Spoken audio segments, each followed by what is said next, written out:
Welcome today to Teen Scene. Here today we're going to be looking up on the Police Commissioner of Baltimore. My name is Anthony, and we're here live in the National Great Blacks and Wax Museum. Today we're going to have a press conference with the newly appointed Police Commissioner, Anthony Batts. Well, don't go away, hold that remote, we'll be right back. Your wishes, things that are of interest to you, and just so you know, this is something that has never happened in Baltimore City before. And how apropos is this moment in time? And I have always stated that young people, you have the solutions to the problems that you face. And today, we're going to make a big change. We're going to ask you, what do you see, what do you feel? What are your hopes and your dreams? How do you achieve academic success? What are the things that concern you? What do you want to do, and how can we help you? If we as adults who have said that we are here to protect you, and we can't, what is our purpose? So we want you to have faith and believe in the things that we do and we say. And I cannot think of no other way of demonstrating that than by Commissioner Anthony Batts taking the time and to indicate how important it is for his presence to be here for you today. For no other reason, he is here for you. This is your moment in time. All those times you say, no one's going to listen to you, you have something to say, this is your moment. And we're going to step back, and we're going to listen to you, and we can take it. We want you to be candid, open, and honest. We can take it.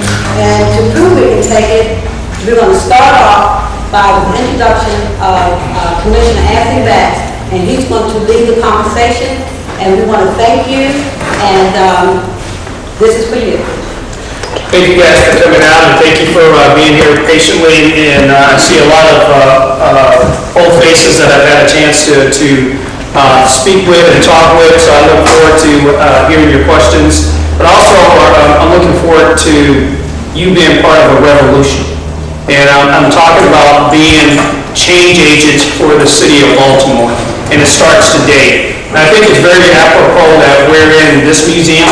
If you guys haven't had a chance to walk through this 30,000 square foot Victorian mansion, where it has history of people who look like me. You have the history of people who came from Africa on boats and came to this country and had made an impact. And I think for you as young people, as you take your position, is that you have the opportunity today. You have the opportunity tomorrow to make a difference. You have the opportunity to change where our future is going. A number of you at Woodburn, when I sat down and spoke to you, we started off by having a conversation about music. We spoke about music and how music had changed. We went from the 50s to the 60s to the 70s, and we talked about how women were represented in music. We talked about in the past how women are represented in music today, how families are represented in music. And then we said, what is the music going to say about our generation in 5 years, in 10 years, in 15 years? You see, you have the ability to make the new songs of the future, and to not allow anyone to throw you off track, not to allow anyone to divert your destiny and where you guys can go, because I believe in you. Today, this is the beginning of what we call our Youth Advisory. I don't even think that's a good name. The name again is the Youth Advisory Council. It's a council set up to tell me how we should help police this city and how police officers should act. Now, I have other advisory groups. I have Hispanic Advisory, African American Advisory, Chaplains Advisory. This is called Youth Advisory. I don't like the name, because you're not youth. You're young adults. You're young leaders. You are the revolution and the change that's going to take place in Baltimore.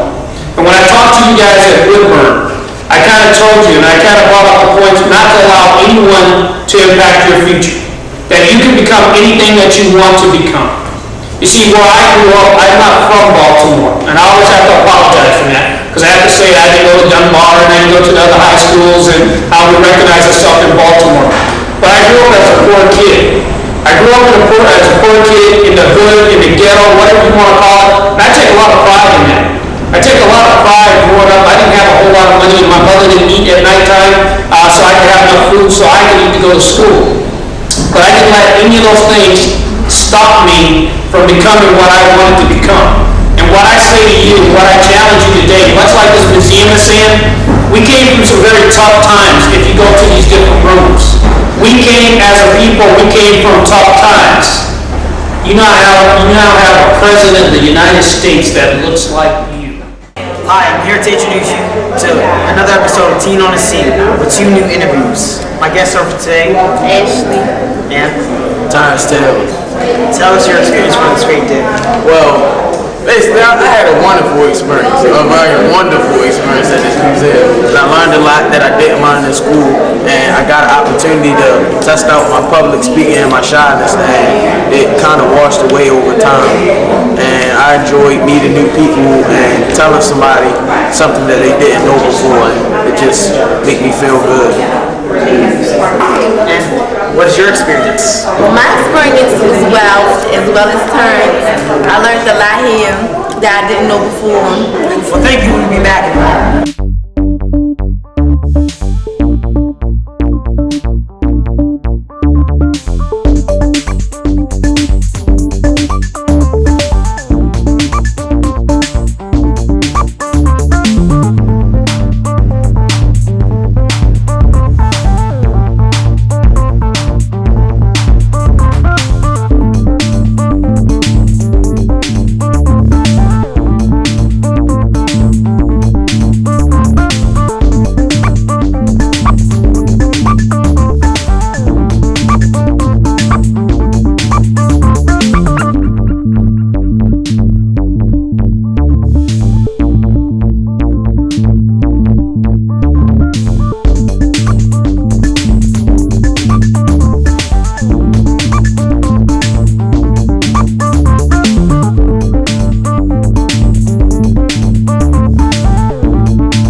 People put me down and told me I could not be anything better than what I was at that period of time. People tell you that. Don't ever let them take you off track. No, don't ever let them tell you you cannot become anything that you want to be. When I was a kid, I didn't go outside of my neighborhood. I was very lucky to go 5 miles outside of where I lived. As an adult, as a man, I've traveled the world. There's no time that I could believe that I could go to China or to Australia or to Paris or to South America or the many other places growing up in South Central Los Angeles. How many of you here today believe that you can travel the world? How many of you are going to travel the world? Now I see those hands. Now do I have a passion for that? And how are you going to do that? How are you going to make that happen? Follow my family's footsteps. Footsteps to milestones on where you want to go. If you guys remember when we talked before, when I came to visit you and part of for the families here, I've done a tour of the high schools in the city of Baltimore, and I go there more so to listen, not to speak, not to pontificate, not to talk at the young people, but to listen. And one of the things that we talk about are the things that can throw you off your path, off your destiny. Part of what I have the young people do is close their eyes, but they picture what their house is going to look like, what kind of car they're going to drive. So when we were talking about the guys at Woodburgers, I see you guys in the front row. What did we talk about those things that can throw you off your path, your destiny, where you wanted to go? Go ahead. Mostly drugs, your path that you see that leads you in the wrong direction, but you still choose it. Absolutely. So we talked about things that can impact your destiny: partying, drinking, drugs, being a parent too young. Well, we have another young lady joining us right now. What was your experience? At the Blacks and Wax Museum, I learned a lot about my culture. Most stuff that I didn't learn in school. And it was fun to learn and telling my knowledge about my culture and my ancestors. We went to the Reginald F. Lewis Museum, a Catholic church, St. Francis Academy, and a plantation. So what was your experience with Anthony Batts, the Bishop? Well, I had seen him only on TV, and I never seen him in person, so that was sort of an amazing person, and because I've never seen him before. What was your experience with the commissioner? Like he said, I never saw him, so it was an honor to see him. I said I never saw him in person, like Terrence said. It was an honor to meet him and get to talk with him. Well, we're going to have a press conference right now, and we'll be back in a moment. So what kind of music would you play? What would be the lyrics you would play going into our future? In my future, or my lyrics, I'm sorry, I would definitely use, the R&B hip hop. That's what a lot of things, or even pop. But I would rap as a young man on the women. I wouldn't rap, about the women because it would have to be a leader as men. It wouldn't be like for a woman. Any man can admire a woman, but it's different when you're rapping about you're setting an example for it. Like you have a lot of people that rap about, well, me and my team did this, or me and my team did that. And it would have to be as a single man with a woman, with a level of respect, and admiring women that demand the respect, not the ones that showing off the body, but allow you, to think and earn that. Not just you see her across the street, she already got all that out, you already know. It has to be some type of level of respect, and respect that needs to be demanded by the women. And I would definitely rap about that. That would be my Ma'am, can I ask you a question? Is that okay? What's your name? Ma'am, what's your name? Yes, ma'am. Zoe, Brianna and Zoe. Do you guys know what's happening in the Little League baseball today? No? No, I'm gonna talk to the guys. Is there any young lady here that knows what's happening in Little League baseball today? Yes, ma'am. Monet Davis. Mommy Davis. Ma'am, all the way in the back, you put up your hand right there. Who's Mommy Davis? Mommy Davis. Mommy Davis is a baseball player, a young baseball player. So what's the significance of a woman playing baseball? Yes, ma'am. Tell me, preach to me now. Go ahead, tell me, what's the significance? Many people say like girls can't play sports and she did her own thing instead of listening to the stereotypes. She said girls can't play sports. Girls can't play sports, right, girls? Smart men. There you go. That's what I want, smart men. The reason I like Monet Davis is that people are like I said that women can't play sports. They can't play men's sport. But what is she doing? She's dominating. Welcome back to TNC. We have two new guests. Let's start off with you. My name is So what did you get out of the experience of this press conference? I learned a lot about the commissioner, the city of Baltimore, and about how we can make things better for ourselves and others. Okay, Kenneth, what was your experience today at the press conference? It was okay. I mean, I learned how the music changed through the 50s and the 80s, and how the perspective of men looked at women throughout the music. What was your impression on the commissioner? I feel like he was sincere. He really cared about what he was talking about, how he wanted to make a change in the city of Baltimore. See you wearing the t-shirts for the museum. What do they stand for? What do they represent? The museum and the ancestors that's in the museum, and just give them a message about the Great Blacks and Whites Museum. This is the logo to represent the blacks, the Great Blacks and Whites Museum. Well, they're available for sale when you come down to the museum. What that was just mentioned. Oh, those, well, yeah, But you should get them for sale because people was asking when he was on right. tour with us. And as A soon lot as of we, people like when we was walking on the street like our shirt. this is the first summer when we haven't had them, and but that's going to be changed. Well, thank you very much. We'll go back to the press conference right now. Try to start a group for young females, teach them how to dress and how to talk to each other. Okay. You like that?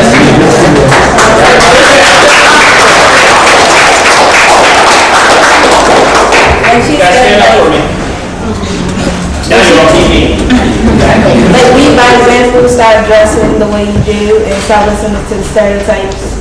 Be a leader, not a follower. Okay, I like that.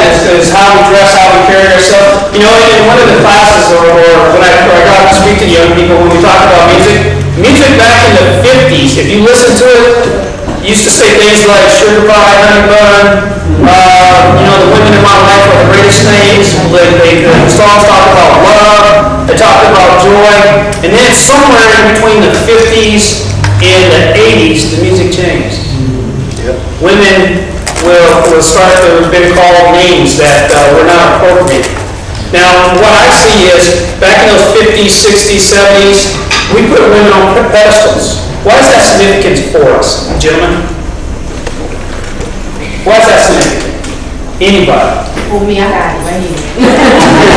Because women create life and be, I don't know. Women are the center of our household, right? Gentlemen, is that right? Yes. You reading women are the center of a household, they keep a household together. So when we put women on pedestals, we are celebrating family, right? When we shift and call women out of their names, and we don't respect them and we don't put them on the pedestal, it's the family disintegrating. Absolutely. So if we're going to have a revolution, if we're going to change, what would we change for our future? What would be the lyrics of the song for the future? Gentlemen? Sugar pie.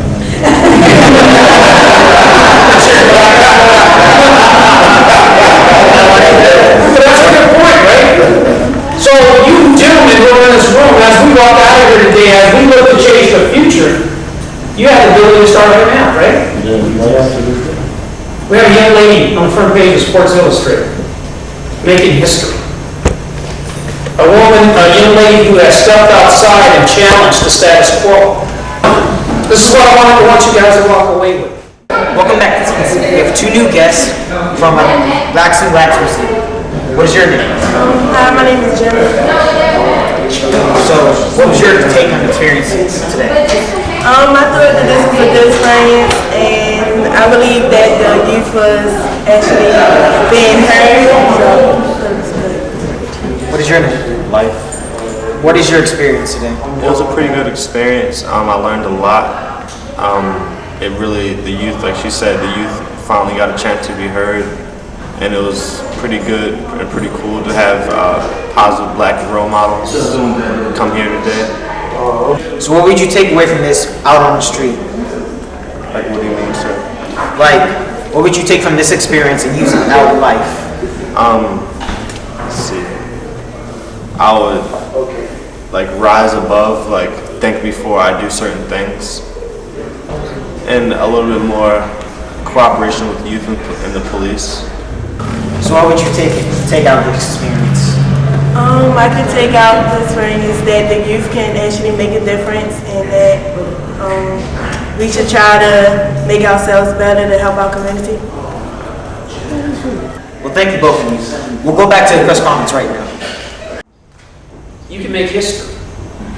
You can challenge the status quo. You can challenge what people think about you, whether you're a young lady here or a young man. We have to rebuild our families. We have to provide structure to young people who are coming behind us. You guys have the ability to start a revolution in Baltimore. I say let's start it today. I say let's make a difference today. See, for me in my world, young people are losing their lives in the streets of Baltimore. The reason I do what I do is because I don't want any more young people losing their lives. How we're going to change that? A lot of people put that weight on my shoulders, and I have wide shoulders and I can carry that. But how we're going to stop that in our city starts today with you guys. Connecting our families, rebuilding the structure of our families, respecting each other, and helping out the weak. I thank you guys for your time. I expect you guys to make a difference, make a revolution. Thank you. God bless you. Thank you. Welcome back. We're here with another team right now. What is your name? Jordan. And what was your experience today at the press conference? It gave me a new outlook on how to view stuff, like a new perspective, on how to control the way I react to situations and stuff like that, like how to basically control what I do things. Well, I saw your hand up. What statement did you want to make?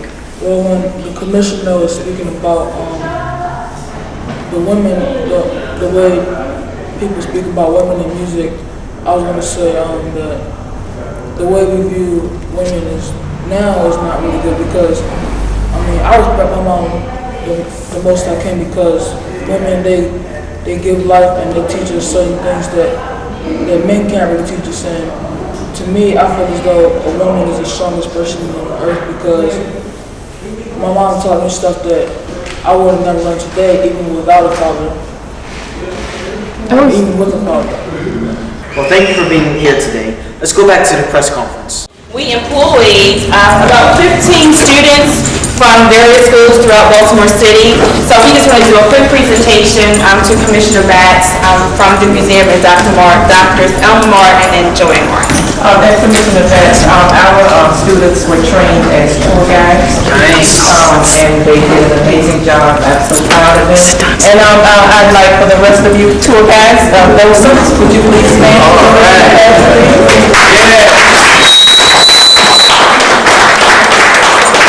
From the ancestors. As you leave this monument to human tragedy and triumph, remember us, but not in anger or sorrow.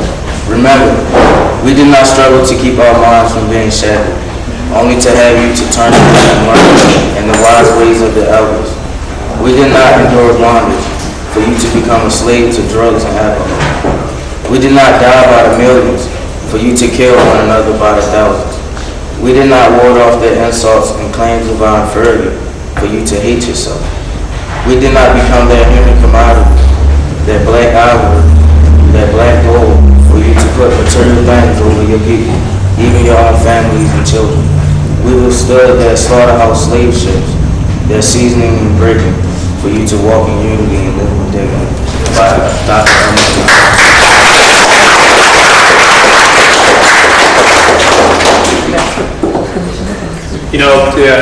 Thank you so very much.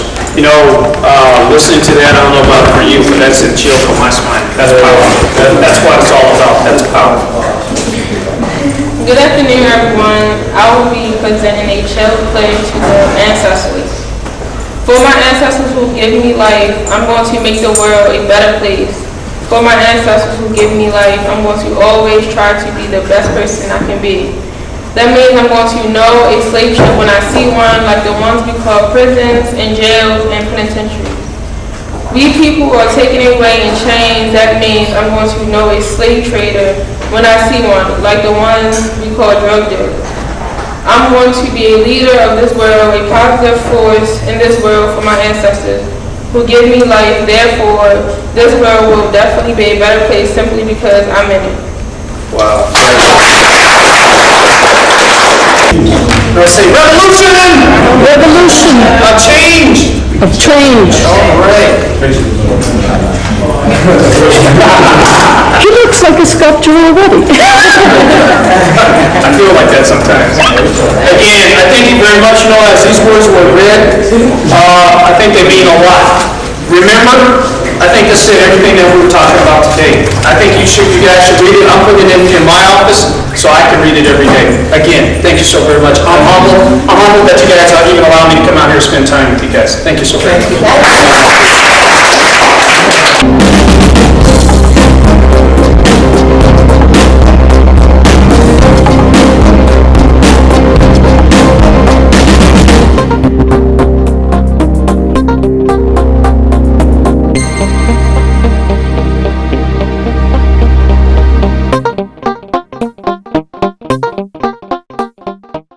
Well, that was the end of the press conference.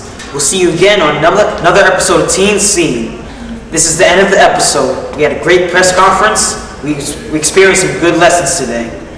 Well, for my take on it, we had a great experience. We learned things that we can use out in life and out when we're having an issue right outside of here. The Great Blacks and Wax Museum, they helped us out and provided a good venue for us. And my name is Anthony. See you next time. Don't touch that remote, but you can touch it right now.